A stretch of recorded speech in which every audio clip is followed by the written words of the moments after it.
Good morning বন্ধুরা, SR ব্লগে সবাইকে স্বাগত জানিয়ে আজকে একটা নতুন ব্লগ নিয়ে চলে এসেছি। আর আজকে হচ্ছে শনিবার, আর ঘড়িতে এখন বাজে 8টা। আর এখন থেকেই তোমাদের সাথে শুরু করলাম আজকের ব্লগটা।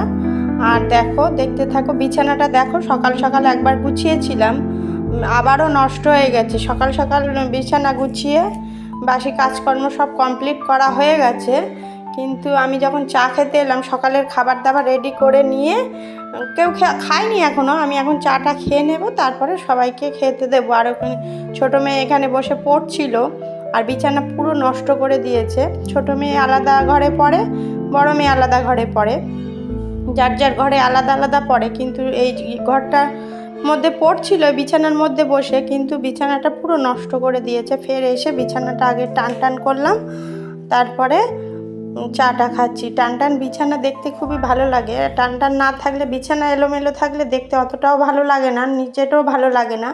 ওই জন্য আগে এসে বিছানা সোজা করলাম, আর তারপরে এখন চাটা খেয়ে নিচ্ছি। আমি সকাল সকাল চা খাচ্ছি, আর আমি এখন অন্য কিছু আর খাবো না, সকালে কিছু খাওয়া হবে না। আর আমি যখন চা নিয়ে এসেছি, তখন আমার কাছে এসছে ছোটো মেয়ে, বড়ো মেয়ে, সবাই এসছে, বলছে তুমি চা খাচ্ছ। আর আমি চা খাচ্ছি, ওদেরকে দিইনি, শুধু আমি একাই খেয়েছি। আর বাড়ির কেউ চা খায় না, শ্বশুরমশাইও চা খান না, শাশুড়ি মাও চা খান না, আমার হাজব্যান্ডও চা খান না, কেউ সেভাবে চা খায় না রেগুলার, কিন্তু মাঝে মাঝে করে দিলে খায়।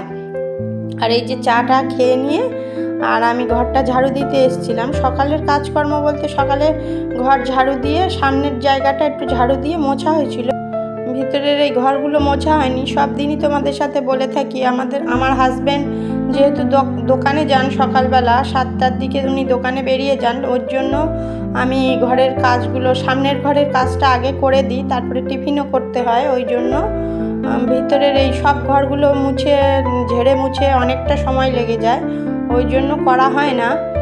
আর ওই জন্য আমি পরে বেলা হলে তারপরে এই ঘরের কাজগুলো করি। আর আমার মেয়ে, এখন তো ছুটির সময়, মেয়ে পাশে বসে রয়েছে, বিছানার মধ্যে বসে বসে আমার সাথে কথা বলছে। আমি বললাম যে বারবার কথা বলছিস কেন? বলছে তোমার ছবি হচ্ছে না, নষ্ট হয়ে যাচ্ছে, এইগুলোই বলছে। আমি ওই জন্য বারবার ক্যামেরার দিকেই তাকাচ্ছিলাম।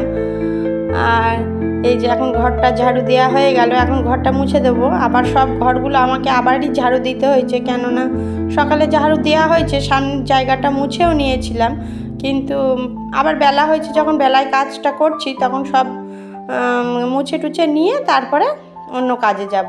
আর এই যে ঘরটার মুছে নিচ্ছে। আর ওড়না পরে কাজ করতে একটু অসুবিধাই হয়, কিন্তু ওড়নাটা না পরলে ভালো লাগে না দেখতে, ওই জন্য ওড়নাটা পরে নিয়েছি। ওড়নাটা পরেই কাজটা সব করে নিচ্ছি। ওড়নাটা পরে ঘর মোছা বা ঘর ঝাড়ু দেওয়া খুবই অসুবিধা হয়, কিন্তু ক্যামেরার সামনে ওগুলো ভালো দেখায় না বলে আমি ওড়নাটা পরে নিয়েছি। আর আমাকে ওইভাবে বারবারই ডিস্টার্ব করছে, মা তোমার ছবি আসছে না, কালো হয়ে গেছে ক্যামেরা স্ক্রিনে, এইগুলোই বারবার বলছে। ওই জন্য আমি বারবার করে ক্যামেরার দিক তাকাচ্ছি। আর এই যে আমার ছোটো মেয়ে ঘরের মধ্যেই জুতো রাখবে, ওটা নাকি ঘরে পরার জুতো।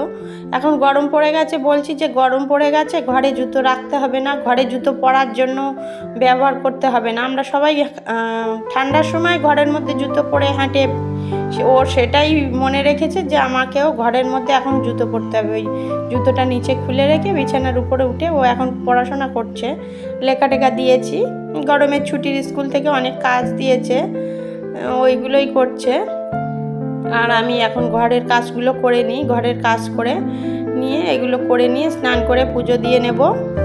আর এই যে দেখো বন্ধুরা, আমার পুজো দেওয়া হয়ে গেছে, স্নান করে পুজো দেওয়া কমপ্লিট হয়ে গেছে। এই যে ফুল পেয়েছিলাম, সেই ফুল দিয়ে, আমাদের বাড়িতে গাছে যে কটা ফুল হয় ওই দিয়ে পুজো দেওয়াটা রোজ হয়ে যায়। এই যে সুন্দর করে সাজিয়ে দিয়েছি। আর এখন যেহেতু গরমের সময় ভালোই ফুল ফোটে, কিন্তু বৃষ্টি পড়লে একটু ফুলগুলো নষ্ট হয়ে যায়, ফুল হয় না, ঝরে যায়।